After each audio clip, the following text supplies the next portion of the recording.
Saio hau Nafarroako gobernuak diruz lagundu du.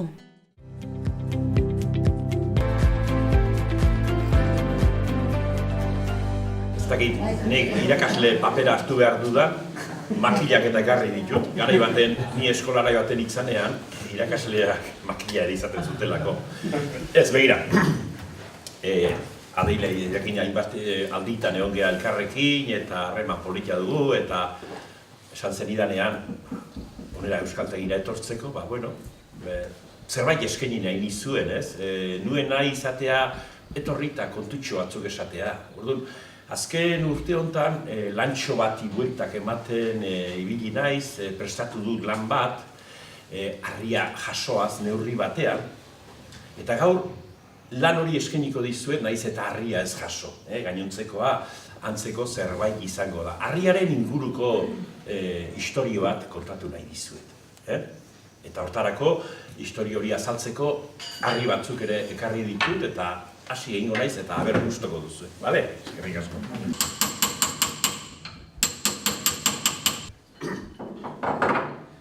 Harri guztia, baina berehala nortasun propioa lortzen dute. Harri bakoitzak izen bat du, eta harri bakoitza mundu bat da. Gure bizitzan ere, zer esanai handia duten harri asko dauzkagu. Jaiota berehala, harri baten gainean bateatu ginduzten. Gero esan ziguten kontu zibiltzeko harrizko bihotza zutenekin. Konturatu ginen batzuk armarriz hornitutako etxeetan jaioak zirela.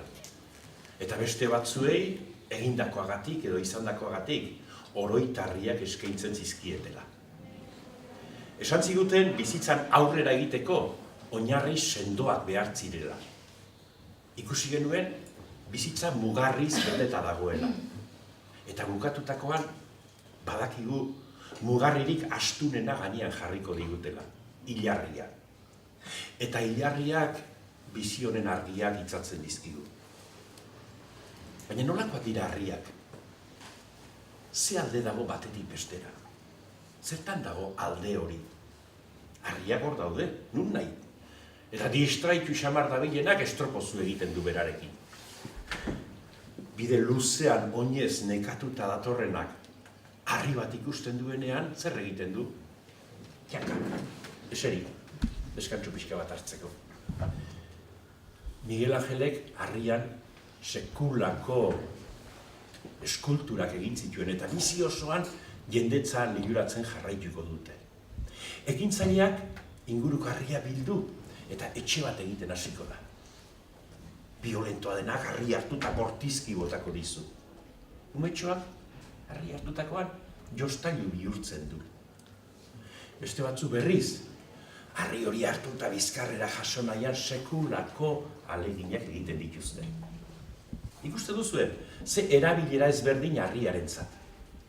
Baina aldea ez dago harrian. Aldea dago hartzen duen eskuan, ikusten duen begian, edo sentitzen duen bihotzean. Baina beti eta hutsik egin gabe saiatzen danari onura ekartzen dio harriak. Harrikozkorra. Harrikozkorra nun nahi daude? Ez dio harreta berezirik jartzen. Euri zaparra handi bat egiten duenean, hartu eta batetik bestera eramaten ditu. Baina, noiz hasiote zen gizakia konturatzen harrikozkorrari etekin atera zezaiokela. Zein izan ote zen? Neandertala, sapiensa, kromañona, nor konturatu ote zen, harrikozkorraz baliatuta arbol gainean zegoen frutarik mardulena eskuratu zezakela gainera igo gabe. Hori egin zuenetik gauzak aldatu ziren. Eta pakean saltoka zebilen erbiari pakea bukatu egin zitzaion. Eta kantari eta alai zebilen txoritxoari bere lasaitasuna ere bai. Baina, noiz hasiote ginen elkar harrikatzen? Noiz konturatu ote zen gizakia bere antzekoa zuela aurkaririk gogorrena. Sekulan utzikote diogu elkar harrikatzeari? Nik bazpadare, harria geldirik guzti haue izango dut. Baina egia da, Gure inguruan harrikatu beharreko gauza asko dauzkagu. Baina nik hemendik ezin dut harri hartu, bota eta eskua gorde. Bada zuen artean norbait, kulparik gabe, lehendabiziko harria botatzeko prest dagoenik. Bada norbait, harria hemen dauka. Nik bi gauza esango dizkizuet. Frutarik gehien duen arbolak harrikalarik handiena jasotzen dituela. Eta juzgoak errezegi ez direla egin behar. Gaur ondokoari botatzen diogun harrian, bihar geuk estropozu egin dezakegulako. Hala ere, harria egon dadila hortxe, pake-pakean. Bueno, harriak ekarri ditut, harriaz ari naiz, baina oraindik nire harriaz ez dizuten hitz egin, jaso harriaz. Aspaldi hasi ginen elkar ezagutzen. Umetan, txikian itzela, gurasoak lanera joaten ziren, eta nik Aitonarekin ordu asko pasatzen dituen. Eta Aitonak histori politak kontatzen zizkidan.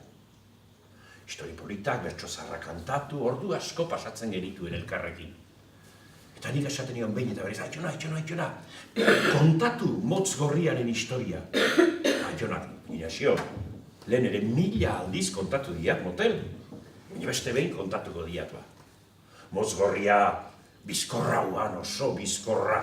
Holaseko bizkar zabalak zetian, da lepo lodi-lodia. Sekulako indarrak zetian. Behin, apustua egin zian, han ondoan lurrean zegoen harria hundiura, baietz hartu eta bizkarrera jaso. Baietz eta ezetz. Apustua egin, mozgorria prestatu, eta rau, harri hori bizkarrera. Ja, bizkorrauen mozgorria. Aiuna, nire haunditzen naizenen, indartsua izan nahi dut. Eta atzo, harri kozkor bat hartu eta bizkarrera jaso nun. Nik, Aitona kontatzen zizkidan historio horiek entzunez, mundu fantastiko bat irudikatuta neukan. Nire barruan, harriari tokia egin nion eta harriakin amesten hasi nintzen. Baina behin, nire mundu fantastiko horren irudi reala aurkitu nuen. Argazki batean, kalendario bateko argazki batean. Hauxe duzu argazkia. Eta, ez dago esan beharrik, hemengo gizon hau nire idolo bihurtu zela. Urtain. Nik, 10 urte nituanean, Aitona hile egin zen. Baina ordurak horne bilen, inguruko harri guziak hartu eta jaso nahian.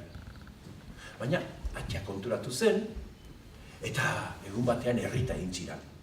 Inazio, ez hau gehiago ikusi nahi harri horiekin, Elbarritu besteik ez toke egin behar. Ez dian nire semean nina hartzen ikusi nahi. Lehen baituan, gizon bizkorraski, eharki urratuta daudena. Jainkoan izenen, etzak gehiago harriri jaso. Haiko aldo? Aie, gauz bete esan behar dizot. Harri egoatzen usten ez badiezo, aizkolan hasiko naiz. Eta hortan ezin diezo galazi. Zu ere, gaztetan, aizkolan abitzen zinelako. Esan, eta egin. 16 urterekin, aizkolari gazteen lehiaketan parte hartu nuen. Eta irabaztea suertatu zitzaidan. Eta horregatik, txapela handi bat jarri zidaten buruan.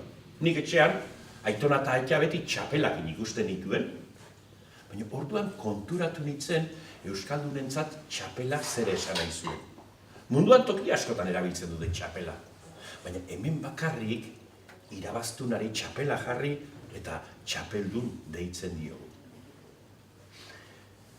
Niri aizkorak lagundu ziran harriaren gana joaten. Aizkoratik egin nuen salto harrira. Baina duela 1000 urte, harritik etorri zitzaigun aizkora. Hauxe bezalakoa. Begira, hauxe zen bere garaian puntako teknologia. Gaur, teknologi garaia bizi dugula, zer horrek erakutsi diazu, hainbat teknologi dauzkagu, eta gaur puntako teknologia dena biharko zahartuta dago. Eta gaur aintzat hartzen ez duna atzo sekulako aurrera pausoa zen. Baina asmatu zuenak, ez zuen publizitate behar handirik izango bere erabilera zabaltzeko. Baina, Erne, bilatzaile nekaezinak bilatzen jarraitu zuen. Eta harriak barruan daukan altxorra aurkitu zion, metala. Honek dena aldatu zuen, eta aizkorari, haitz gorra izatetik, izena bakarrik geratu zitzaion. Baina begira nola diren gauzak. Altzairurik finenez egindako aizkorari ere, harriak lagundu behar zorrotz ibiltzeko.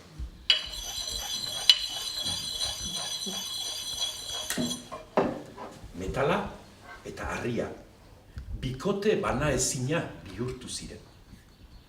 Ikusten duzue, denborarekin gauzak nola aldatzen diren, gure etxean ere hori gertatu zen. Aitak, ez ziren ja erritik egiten harria jasotzeagatik. Etxera ekarri nuen harri jasoharri bat, eta momentuero harri hori jasotzen ibiltzen nintzen. 17 urterekin, harri jasotzen txapelketa baten parte hartu nuen. Atzenean lortu nuen nire ametsa egin bihurtzea, harri jasotzailea nintzen. Egun hura ez geroztik, festak ziren herrietatik deitzen zidaten, harri jasotze saioa egitera joateko, nik nire harri hartzen nuen, joaten nintzen, saioa egin, gero mokaduska bat, gaztean nintzen, eta batzuetan gelditzen nintzen pesta giroa bizitzen ere. Parranda pixo bat egiten. Behin, kuadrilla bat antzebilen juergan, eta batek bertsoz zirikatu egin ziren. Esaten zuen, ekarritako harri horrek ez dik horren beste pisatzen. Hori ez duk 15 arroa, dolakoak. Eta nik esaten nuena, odu marka hau. Nik honi zerbait erantzun behar zioat. Eta orduan gogoratu nintzen, nire aitonakin, mutiko eskorretan, bertso zarra kantatzen aritzen nintzela. Bertso zirikatu ziren, pixka bat pentsatzen egon, eta nik hola erantzun nion. Harri bat ekarri dut 15-koa, eta esan didazu nik ez ustekoa. Harriaren pixua dela ikustekoa, jasotzen badidazu nere bostekoa. Hora erantzun nion, pixkoa gutxi gora bera. Baina garai hortaz urte asko pasadira.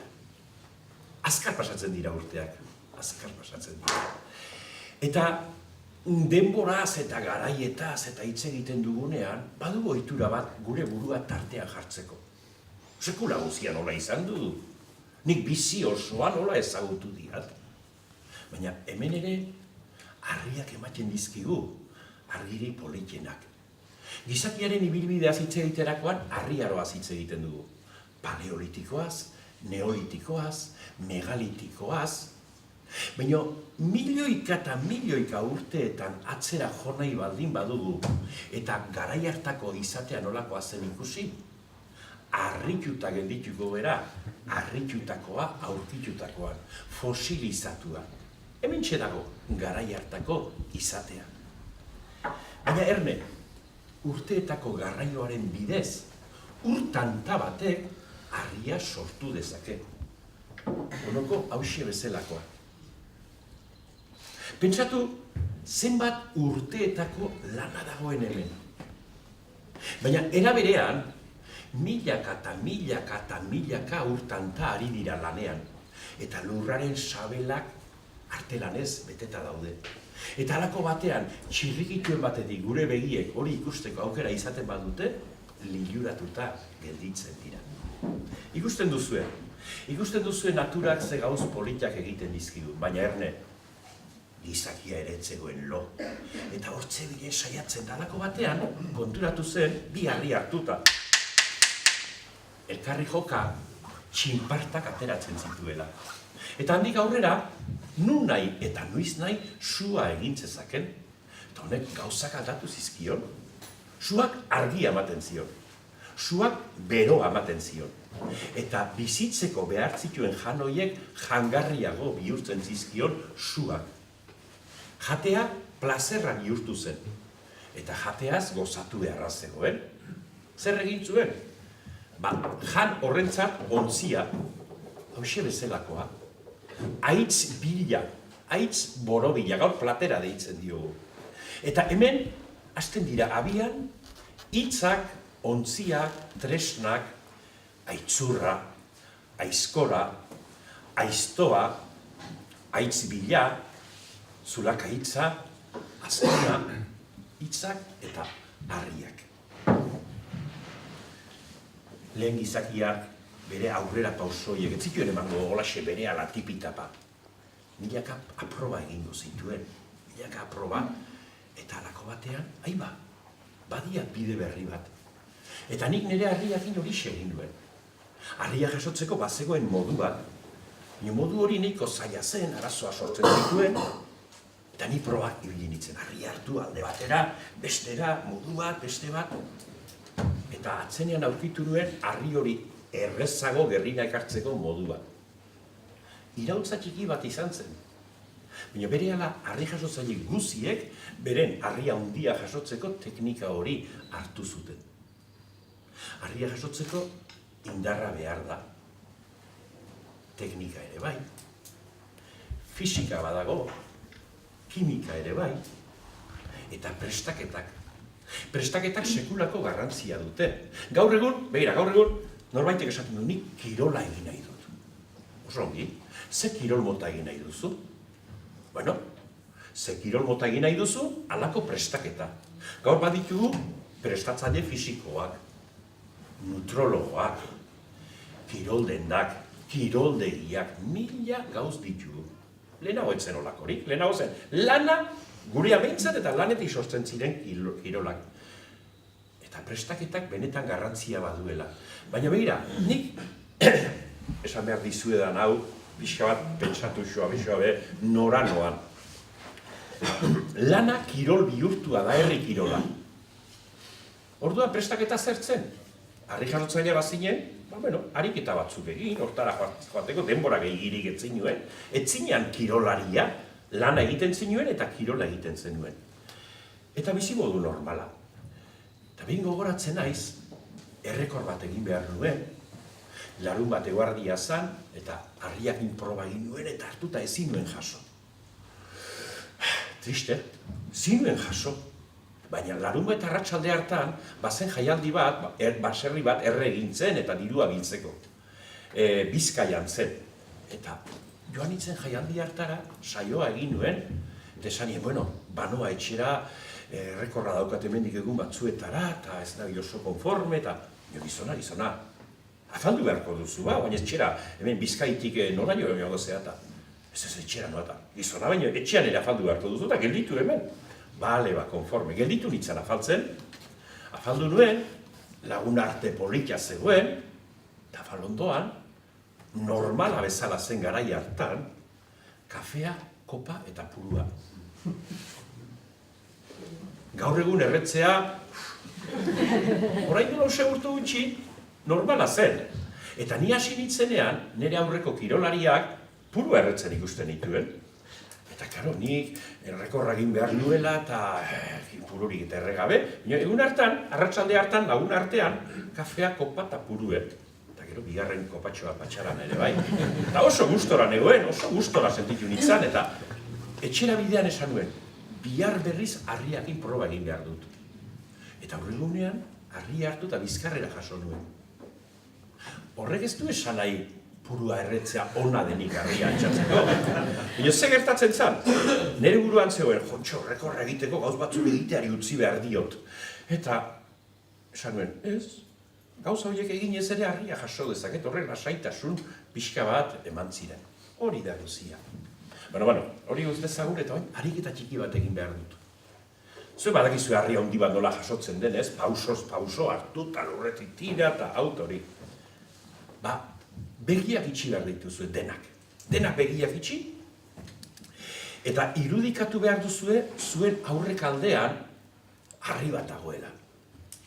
Eta nik esango dizuet, harri hori nola jaso. Eta nik esandakoa eginez, harri hori bizkarrera eramango duzue. Bagoaz, harria hor daukazue, eta bagoaz. Lehenengo lurretik tira, belaunera ta gerrira, ta gero berriz gerriko gainan, ta goixamar jira. Jarraian kolpeak dira, bat bestearen segira, eta azkenik beso ez bultza behar dan tokira.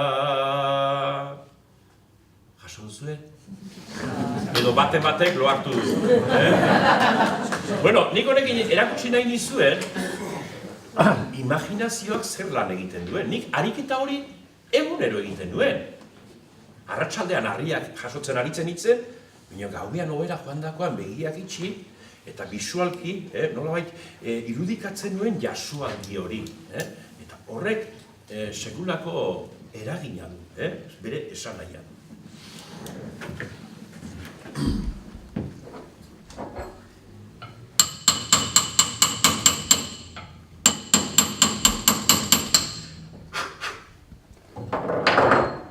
Lur gorri, harri landu, zizel eta mailuaren kantu.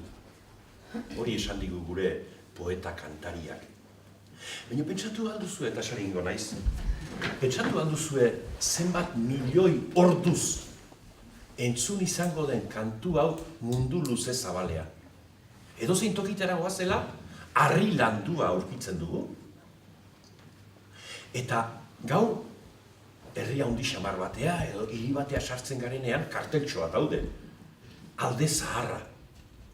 Alde zaharra joaten garenean, berezitasuna bakizue zertan dagoen, harri landuz egina dagoela. Gaurko eraikuntza berriak oso urte gutxian zahartu egiten dira. Baina harriz egindako hori ez da sartzen. Badirudi, betirako egina dagoela. Berezitasuna. Eta harriakin euskaldunok, harri jasotzaio behintzat, zerbait berezia egin dugu. Harria munduko toki askotan erabili da indarrak probatzeko. Grezia zaharrean, harri baldarrak hartu eta jasotzen ibiltzen omen ziran, eta hori dakigu Olinpiako museoan harri horiek hor daudelako. Lehengoan emakume batek esaten ziran dokumental bat grabatu zuela Etiopia gaur identifikatzen dugu korrikalariekin. Eta beste gauza batzukin bai, batez ere, endabiziko golpean, korrikalariek. Bai omen da, ohitura batan, mutil bat, ezkontzera doanean, ezkondu aurretik, harri bat hartu bizkarrera jaso, eta bizkarretik atzera bota behar omen du. Beira, munduz zurze zabalean, harriakiko ohiturak. Nik izan nuen garai bat, sekulako harri gosean nuena. Enitzen asetzen, harria nahi nuen, da harria nahi nuen. Eta 20 urte nituanean, asetzeko aukera eman ziran. Apustu baten barrenean, 250 kiloko harriakin lehengo rekorrak egin nituen. Eta albizuri handi, eta aizarna zabaleko harri mitikoekin ere rekorrak egin nituen. Behin, Iruñan, orain dela 40 urte, euskeraren aldeko jaialdi bat antolatu zen plazan. Eta deitu zidaten antolatzaileak leitzarra ziren, Zabaleta bizena zutena bi Patxi Zabaleta, Iñaki Zabaleta, eta haizu, Inaxio, nin leitzan Inaxio naiz. Haizu Inaxio, harri bat jaso behar duzu nahiko berezia, jaialdi erraldoi bat egin behar dugu, zerbait berezia egiten nahi dugu. Oso ongi. 200 kiloko harri bat esku batekin jasoko dut. Hori ezinezkoa da. Bueno, zuen jarri. Jaialdi zoragarria izan zen, zezen plaza ia bete zen, eta nik esku batekin 200 kiloko harria 5 aldiz jaso duen. Baina urte hartan bizitu nuen egunik politena badakizu zein izan zen, begira. Argazki honetan azaltzen den harri honekin rekorra egin nuen eguna. Urtain nire idoloak eta nik bakarrik jaso dugu harri hau kintape garaietan 20 urte azpian. Polita izan zen urte hura, eta horregatik handik gerora pentsatu izan dut mutikotako amets guziak egi bihurtu zirela eta harriakin jolastea izan dela nire bizia. Harriakin jolastea eta harriak daukazun guzia eskatzen dizu. Eta daukazun guzia emandakoan nekea dator. Eta nekeakin batera izerdia, kopeta izerditan, bizkarra izerditua, izerdia tantaka, izerdi putzutan, izerditan blain. Baina gure izerdi hori ez da eskergabea. Txaloak xurgatzen dute. Eta ni izerditan, gustora nebilean, da nire buruari esaten nion. Suertean erea. Nik harria jaso nahi, eta nahian harri jasotzeko aukera. Eta suerte gauzak nahi bezala doakigunean esaten dugu. Suertea lagundu du. Gauzak behar bezala ateratzen ez direnean, suerteari botatzen diogu aitzakia. Baina suerte hori nola erabili gure komenentzira? Horretarako gauza bitxi batzueri magia erasten diogu. Eta begira, harritxo batek ere magia hori berekin hartzen du, holako harritxo batek, amuleto batek. Honek sendatu egiten gaitu. Honek babesa ematen digu, lagundu ere bai. Beste hitz batzuetan esan da, suerte ona ekartzen digu. Eta harria gauza ugaria da. Tartean badira, bitxiak ere, hauxe bezalakoak. Eta harri bitxi hoien bila hasten gera. Eta batzuetan, bitxietan bitxiena gailurraren gailurrera igotzen dugu. Eta horretarako mundu pozoindu bat asmatu ere bai. Hankapetuaz, bortxatuaz, agintea erabiliaz, ulertezina den sena pizten zaigu eta pasiorik maltzurrenak esanatu. Gezurra, lapurreta, oieri denari bidea eginez. Eta badagizu zergatik? Olako diamante miserable bategatik. Ulertzen duzu gizakiok nolakoak garen. Nik nire garaian ez nuen amuletuta diamante beharrik. Banituen nireak. Eta noiz behinka bat berria ekartzen nuen. Eta egun hartan, etxera ekarri nuen berriarekin, beti amestu nuen bide bati ekin nion. Elkarlanean emaitzak lortzea zen helburua. Nik ez nuen harria jaso nahi apustua egiteko. Harri hori behar bezala jasotzea.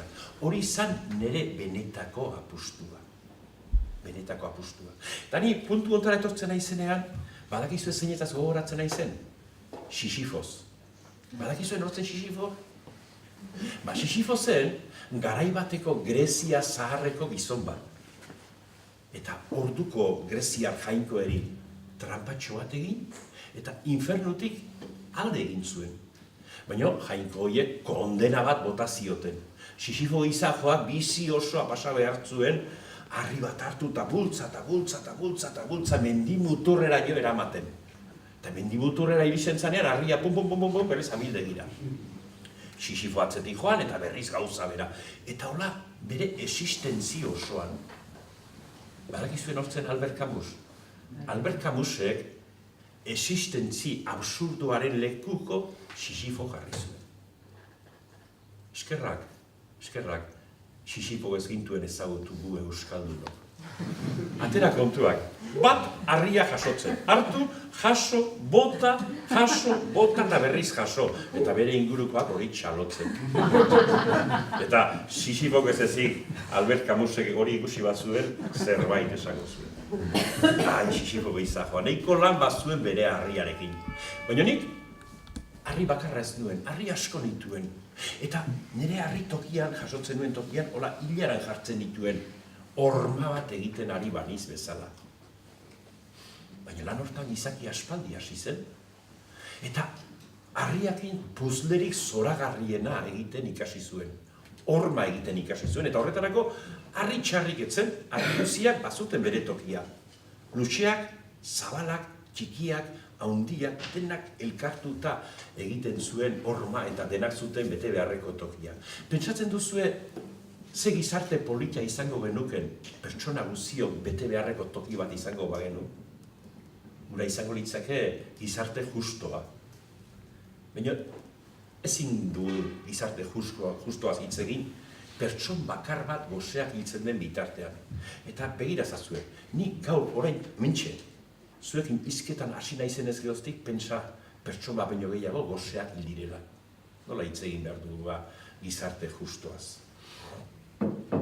Bueno, harriaz ari naiz. Eta askotan pentsatzen dugu gizakiok gure toki hori ote den perfekzioaren perfekzioa.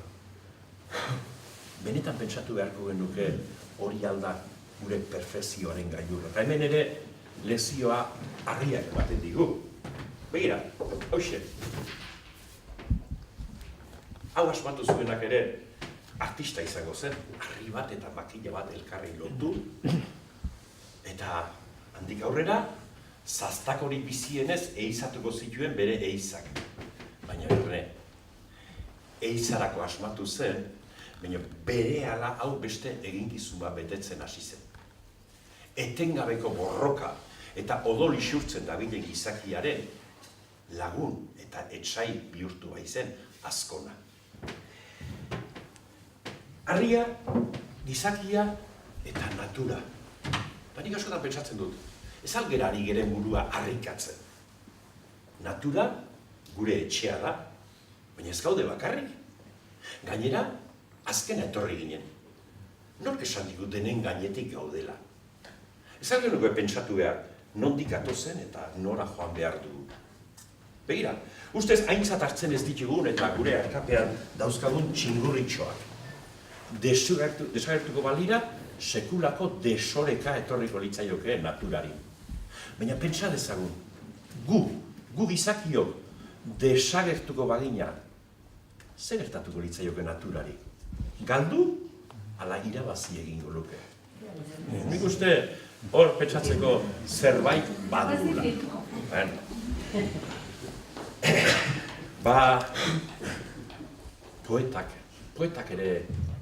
Poetak ere harria zaritu zaizkigu. Eta poetak esan digu, bideko harriak esan diola, beti aurrera egin beharra dagoela. Ez dela prezisoa lehenengo iristean, baina iristen jakin behar dela. Eta euskal poeta ere aritu zaigu, harriz eta herriz. Eta esan digu, euskal harria ez dela zerutik eroritakoa. Baizik eta arginik trebeenak egina. Eta momentu batean, gure harria arbol bihurtu zaigu. Arbol maitatu eta bedeinkatua. Baina ajolagakeriak harria eta arbola urtantaren azpian utzi eta urtanta batek deserin ditu euskal harria eta euskal arbola. Gure kantariek ere aritu zigu eta esan digute gure etxea ormarik gabe utzitako etxea dela eta haizeak darabala harrien negarra. Eta gure horma urratuak karrasi egiten dutela eta gure harriak betirako negarrez gelditu direla. Baina nire harriakin beste bide batzuk ibili ditut eta politia izan da. Baina batzuetan kezkak ere sortarazi dizkidate, egun bat jarria, ordua, tokia, utxik ezin egin, eta urduri. Eta horrela plaza asko ezagutu ditut, baina oroitzaperik politienak Donostiko belodromoak ekartzen dizkit, han egin ditudalako hainbat saio.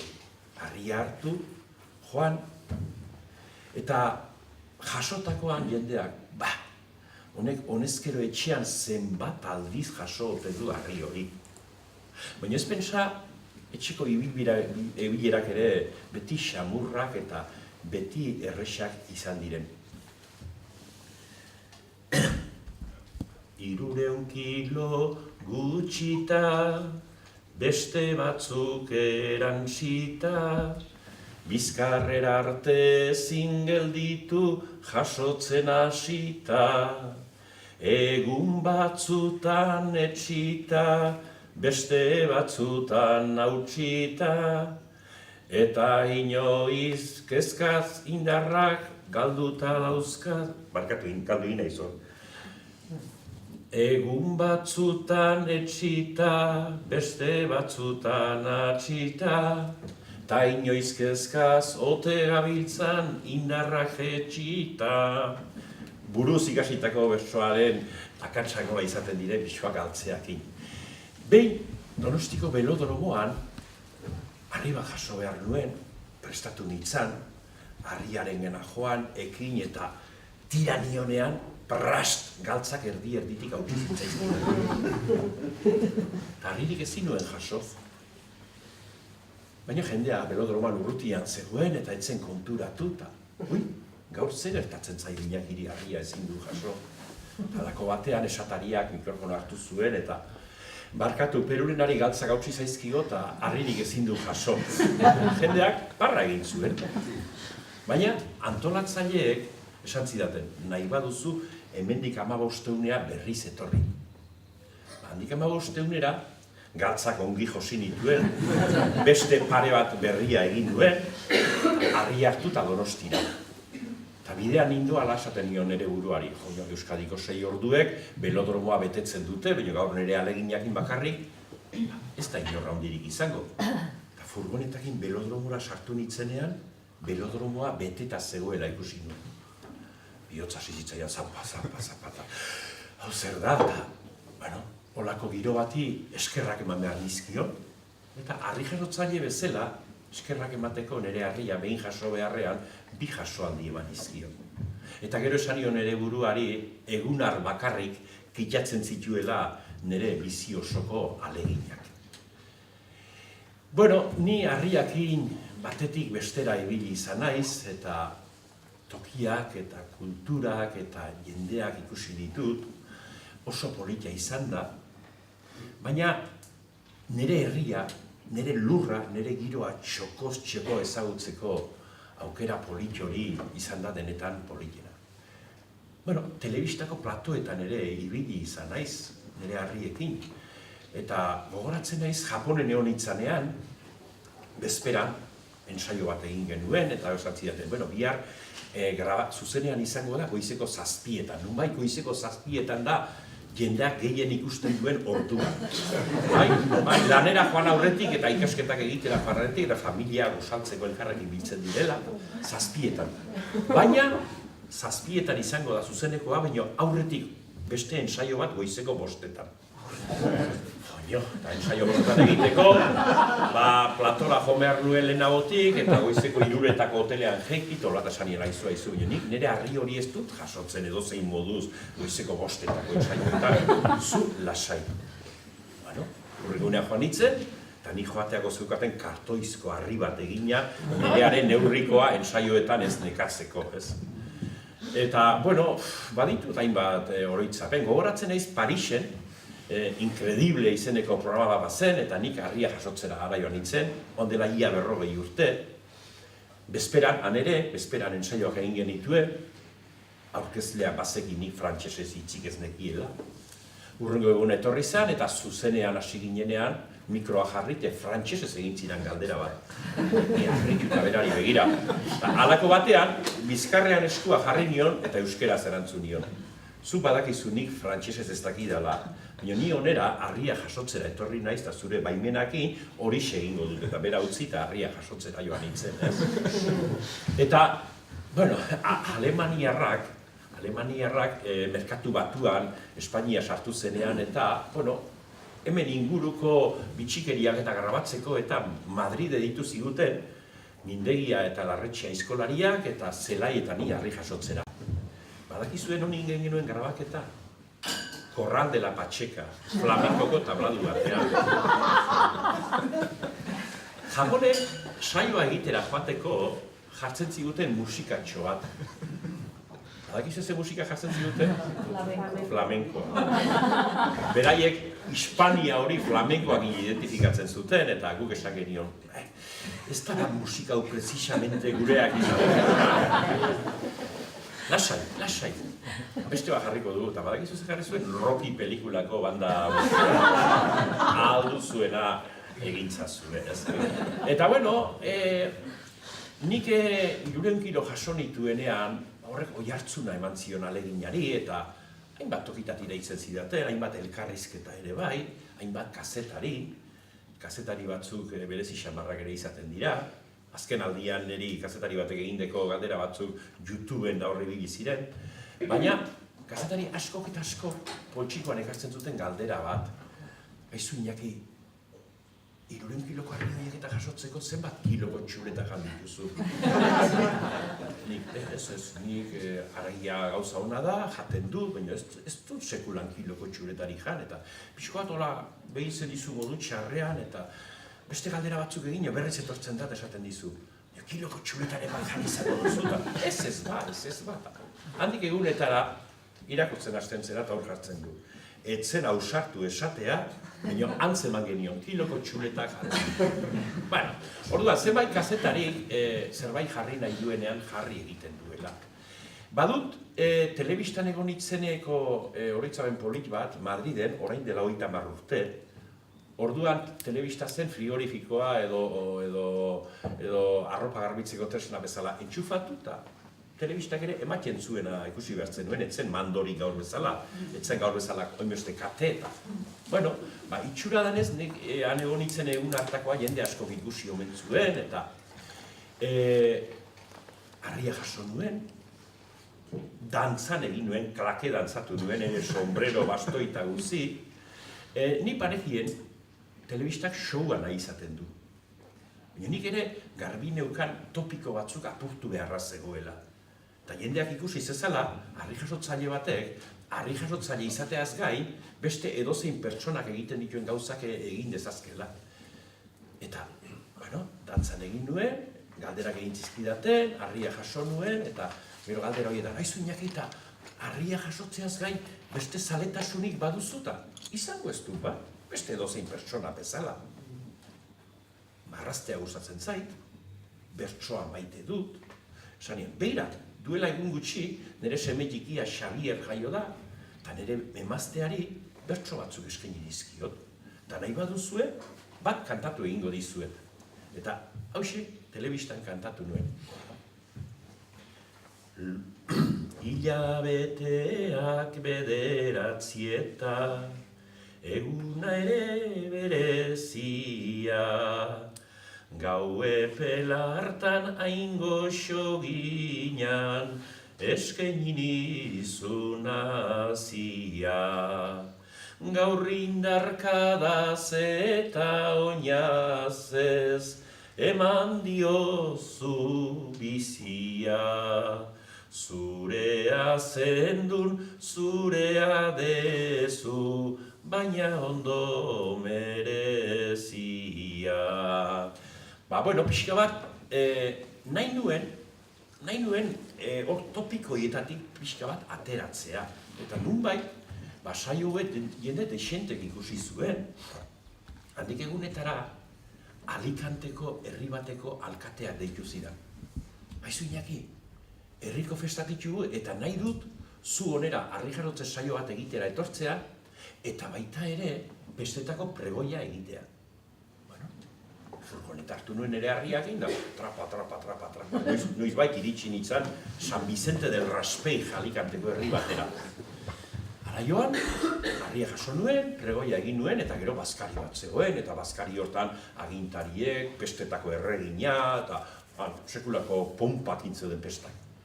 Eta bazkal ondoan, alkateak esaten dit, aizu Iñaki, badakit bertsoa kantatzen dituzula, eta nahi dut bertso bat kantatzea. Eta esan nion, aizu, Euskal Herrian eta euskeraz, eta bertsoa gustatzen zait, eta tarteka bertso bat edo beste prestatuta kantatzen ditu, baina hemen Alicanten gazteleraz, zuek ulertzeko moduan kantatze hori beste gauza bat da. Favorez, kantatuko diazu bertso bat, esan ziren, pixko bat prestatu nuen, eta honoko hauxe kantatu nien. Cantando esta estrofa, quiero ser galante, compartir vuestra fiesta, recitar mi cante. Tenéis un gran alcalde y reina flamante, San Vicente del Raspeig, perla de Alicante. Bueno, hori hola zela, handik egun batzuetara, Kanariar uharteetara joan nintzen saio bat egitea. Egin zen algo jaialdi bat, Euskal Kanariar herrikirolen jaialdi bat. Han ere badituzte beren herrikirolak, ez? Eta saioa egin genuen, eta gero bukaerako festan, elkarri oparitxo batzuk eman, eta han hasi ziren guantxe kantu batzuk egiten, eta horrela. Eta nik esan jo, hemen txepazeok bertso batentzako tokia. Eta horretu nintzen egun batzuk aurretik Alicanten kantatu nela bertso bat, eta han ere zerbait egin behar nuela eta hausi kantatu nuen. Han guk herrikirola egiten dugun plazari probalekua deitzen diogu, eta han jaialdi hura egintzen tokiari terrero deitzen diote. Islas Canarias en un terrero, terrero de tierra amiga, cal y arena, piedra y sudor, esfuerzo, lucha y fatiga, manos unidas sobre la tierra, que nos une y que nos liga. Amigos nuestros de piel morena, amigos de la tierra viva. Bueno, hori izan zen pixka bat, Kanariar uharteetako pasadizo bat, ez? Ni harriakin joan nahi izanean, ez da kirol ekitaldi bat egitera joatea, baizik eta gustatzen zitzaidan bizitzea, konpartitzea, eta, bueno, bertsoa umetan aitonarekin ikasi nuen, eta ni ez naiz bertsolari bat, baina gustatzen zait, bertsoa gustatzen zait, eta prestatzen ditu bertso batzuk, eta nik kantatu izan ditudan bertso horien baliori baldin badute, ez dago bere kalitatean. Baizik eta egoera jakin batean ikusten nuen, jontxo, hemen bertso batentzako tokia badago. Eta horregatik bertsoa kantatzen zuen. Eta begira, behin, Argentinar egon itzenean, Nekotxiako Euskal astean, egun batean joan ginen Buenos Airesko Euskal etxera. Eta Buenos Airesko Euskal etxean, jendeagan geunden, afaldu zen, baziren Bilbotik joandako batzuk eta bilbainada kantatzen hasi ziren. Bionik ondoan euskan baztandik joandako hartzai batzuk, eta esaten nuen, jende honi bilbainadak etzio ba ez zerratzen.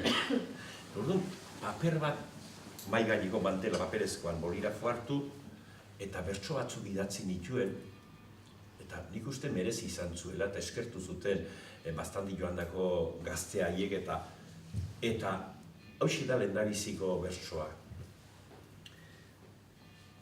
Baserri zaharra ilundu zaigu, ama negarrez atean, bihotza minez ezin bizirik, bere seme bat joatean. Biak bat egin nahi izan dute, besarkadatxo batean. Malko saminak larri xuriz, bide guzia betean. Hiru bertso kantatu nituen, eta azken bertsoan esan nien, nahi zutenean berriz etxera itzultzeko hemen dena zai ginena. Nik ez nekien han nire ondoan zeuden haiek batzu behintza ze drama bizi zuten. Gaztetan etxetik atera, Argentinara lan bila bizitza aurre ateratzea joan, eta Argentinako egoera ekonomikoa zela eta hil aurretik jaio ziren etxera bisita egitea etortzeko dirurik ez. Hoi benetako drama. Orduan, pixka bat, holaxe bizi izan ditut nire erakustaldi batzuk, kanpora joan naizenean, eta hau eta hori. Eta nire herriakin holaxe bili naiz, urtez urte, bide berdintxuan, modu berdintxuetan, udako berotasuna plaza erdian bizituaz, hantxe makurtu, harria hartu eta bizkarrera jasoaz, aitonaren begirada, umearen lilura sentituaz, denen oiluak, txaloak eta aupadak. Eta holaxe udara osoan eta udazkenean. Baina negua etortzen zan, eta oiurik gabe, jenderik gabe, txalorik gabe, etxeko ikulduan harria eta biak. Eta gerriko beltza eta txalekoa, eta arnasotzak eta nekeak eta gainditu beharreko ezinak. Batzuetan, kopetilu, kezkati, burumakur, baina lako batean, gerria gogortu, hortzak estutu, harria hartu eta rau bizkarrera. Eta berriz ere, plazarako bidea begi aurrean. Eta hola ibili naiz, 51 urtean nire saioekin.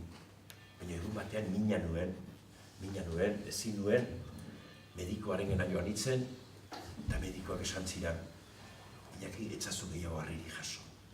Eta triste gelditu nintzen. Horre beste poz eman didan bide hori bukatu ote da baneretzat. Ala triste negoela, burua etorri zitzaidan behin, ni baino urte gehiago dituen aktore bati entzunion esaldia. Robert De Niro aktoreari. Eta berak esaten zuen, nik aur interpretatzeari ustea, aparkatu eta heriotzaren zain geratzea da. Gogorra. Niri lagundu egin zidan. Eta nire buruari esan nion, Jontxo, nik nire harria arintzen badut, oraindik jasotzen jarraitu dezaket, korputzari kalterik egin gabe. Hori egin nuen, horregatik saio hau osatzen du zenbait tokitan, harri bat eramanez, harri arin batekin, eta nolabait harriakin jarraitzeko aukera eskaini dit horrek. Bukatzeko, bestela aspertuko zeat eta bukatzeko, egun batean, nire harriari zer esan nion esan behar dizuet. Beti elkarrekin gabiltza, baita bide luzeetan ere. Zuzera nire ametsen ispilu, amestutako egiaren egizko ametsa. Beti badut besarkada bat zuretzat eta ez dut lotsari inoren aurrean. Beti izango nauzu maitale fina. Egun hotzetan, negu ilunetan, trantzelarrietan. Beti zuan pentsatzen. Zure gainean edo zure azpian. Baina beti, aurrez aurre. Elkarri begirik kendu gabe. Entzuten ditut hainbat gauz, eta ez dakit. Triste jarri, aserretu edo karraxi egin. Entzuten dut, hotza zarela, astuna, iluna. Baina zuk ongi dakizu, nire ikutuak esnatu egiten zaitu. Nire igurtziak piztu, arindu nire magalean eta arrotu nire bizkarrean, nire harri kutxuna. Bueno, horixe izan da pixka bat.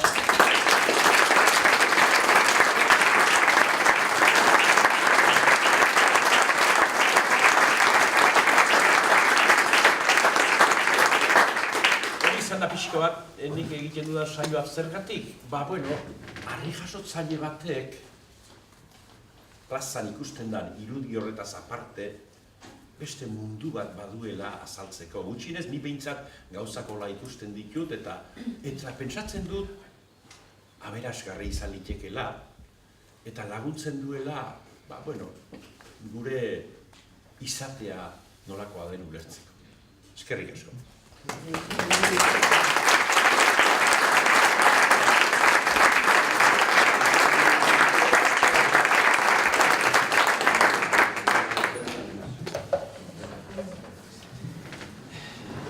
Galderarik?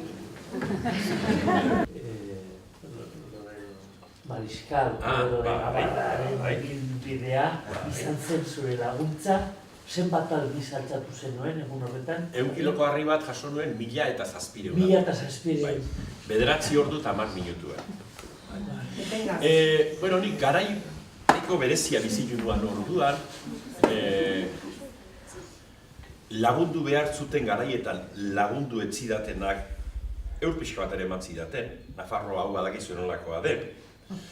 Eta gaizki pasatzen ari nintzen eta nik esaten nion ere buruari. Nafarro bedeinketu honetan ez ote da benetako pertsona bat, eta aurkitu nuen benetako pertsona hori. Hori izan zen Mariskalak. Mariskalak egoerarik zailenean emandako hitza mantendu zuen.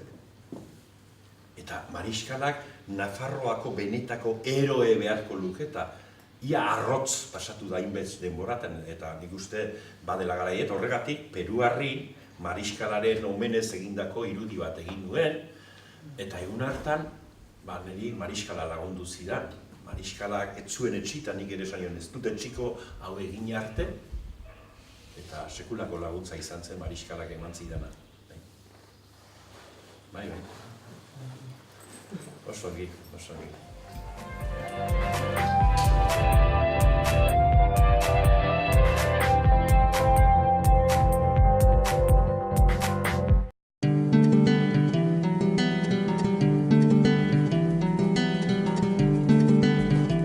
Saio hau Nafarroako Gobernuak diruz lagundu du.